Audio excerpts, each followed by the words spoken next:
Assalamualaikum warahmatullahi wabarakatuh. Tepangaken nami kula Maisa Amelia Putri, absen 26 saka kelas 12 IIS Kale. Kula badhe nyeritakaken dongeng kanthi irah-irahan Timun Mas. Timun Mas. Ing sawijining desa uripe randha tuwa jenenge Mbok Sarni. Dheweke urip alon krasa sepi. Dheweke kepingin banget karo bocah sing bisa ngancani dheweke. Ing sawijining awan, Mbok Sarni lunga menyang alas golek kayu.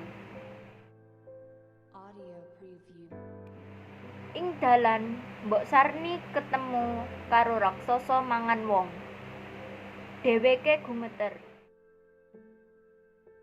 Wedi lan nyuwun marang raksasa supaya nglilani dheweke lunga. Oke, aku bakal nglilani sampeyan lunga. Yen sampeyan bisa menehi kula anak kanggo mangan. Gemuruh swara raksasa.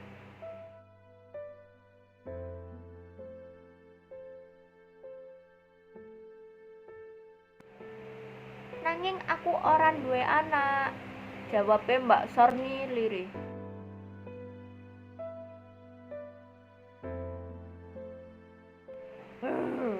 Wiji timun iki jupukno, tak titipke kanggo nandur. 15 taun meneh aku balik. Grenenge raksasa mangan mau Mbok Sarni mulih lan nandur wiji ing perkarane.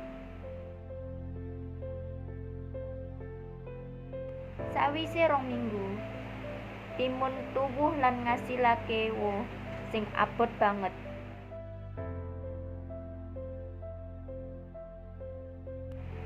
Ana siji timun katon cukup gedhe.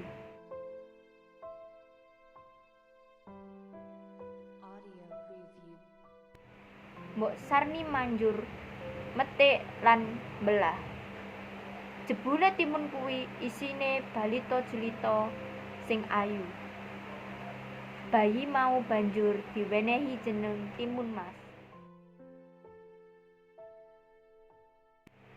Senajan seneng duwe anak, Mbok Sarni kilingan janjine marang raksasa. Dheweke mikir banget kanggo golek cara supaya timun raksasa kuwi ora dijupuk. Sawise krungu anane tapa sakti, dheweke langsung dawuh marang Timun Mas supaya njaluk tulung.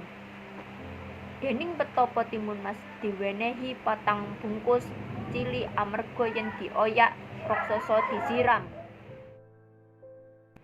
Mesti wae nalika teka, raksasa teka kanggo nagih janjié. Mbok Sarni arep tuku wektu Timun Mas bisa mlayu. Ngerteni kuwi, raksasa mau nesu lan langsung ngoyak Mas. Pisan Timun Mas buang tas siji isine wiji timun. Ajaib, sawahe timun sing kebak wohe keton. Lambihipun raksasa kendala amargi badanipun kang bungkus tangkai timun. Banjur saka jarum ing tas kapindho tuwuh wit pring sing dhuwur banget lan landhep. Banjur uyah ing tas 3.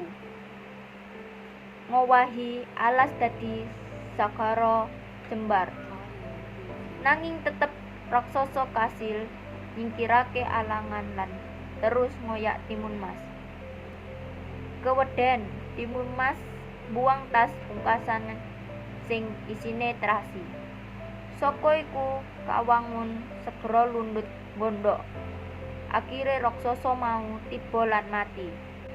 Timun Mas balik menyang omahe Mbak Sarni kanthi lega, padha urip seneng.